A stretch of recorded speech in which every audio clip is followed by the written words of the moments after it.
어제장에서 이슈가 있었던 업종 살펴보는 기업 이슈 시간입니다. 유기발광 다이오드 OLED 시장에서 중국 업체들의 추격에 제동이 걸리면서 관련주가 날아올랐습니다. 삼성 디스플레이가 경쟁업체인 중국 1위 디스플레이 업체 BOE를 상대로 미국 국제무역위원회에 제기한 OLED 영업비밀 침해 소송에서 사실상 승소한 것으로 나타났는데요. ITC는 지난달 11일 BOE와 자회사 7곳이 미국 관세법 337조를 위반했다고 판단했습니다. 이 판결이 확정되면 BOE는 OLED 패널의 미국 수입이 약 15년 동안 전면 금지되는데요. 이에 따라 미국 시장에서 BOE의 입지가 축소되면 국내 디스플레이 관련주가 반사이익을 볼 수 있을 거란 기대감이 커지면서 관련주가 일제히 상승했습니다.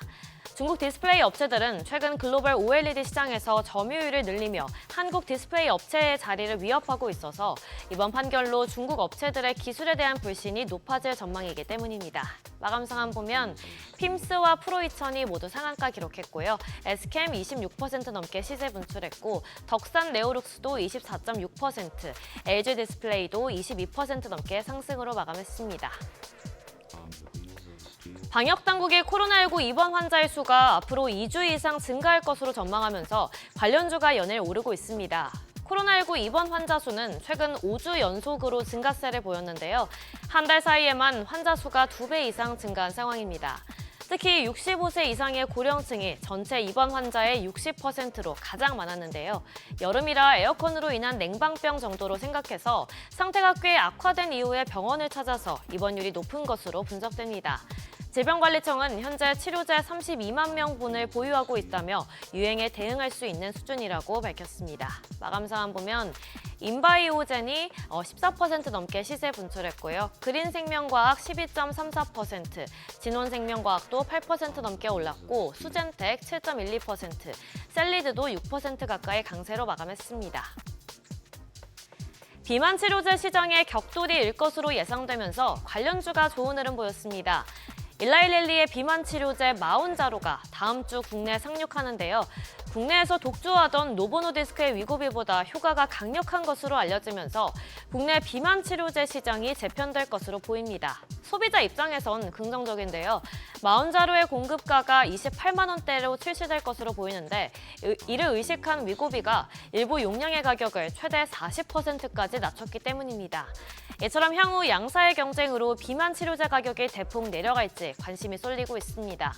더불어서 대웅제약의 비만약 세마글루타이드 성분을 탑재한 자체 개발 마이크로 니들 패치가 주사제 대비 흡수율이 80% 이상으로 플랫폼 기술력을 입증한 것도 호재로 작용했습니다.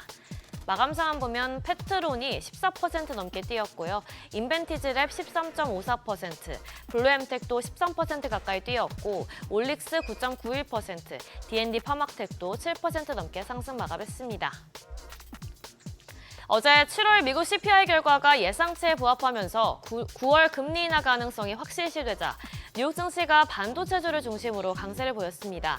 특히 필라델피아 반도체 지수는 3% 가까이 급등했는데요. 이 훈풍이 우리 증시에도 전해지면서 관련주가 날아올랐습니다. 금리를 내릴 경우 보통 반도체 투자 확대 차입 비용이 감소해서 반도체주가 수혜를 볼 수 있는데요. 이런 가운데 D램 가격이 상승세를 보이는 데다 이로 인해 마이크론 테크놀로지까지 최근 호실적을 발표한 것도 계속해서 호재로 작용하고 있습니다. 또한 엔비디아의 중국 수출이 재개된 점도 관련주에 긍정적인 영향을 미친 것으로 풀이됩니다. 마감 상황 보면 덕산 테코피아가 10% 넘게 뛰었고요. ISC도 10.27%, PMT 9.8%, K식텍도 10% 가까이 뛰었고 마지막으로 TCK가 8.27% 강세 보였습니다. 지금까지 기업 이슈 전해드렸습니다.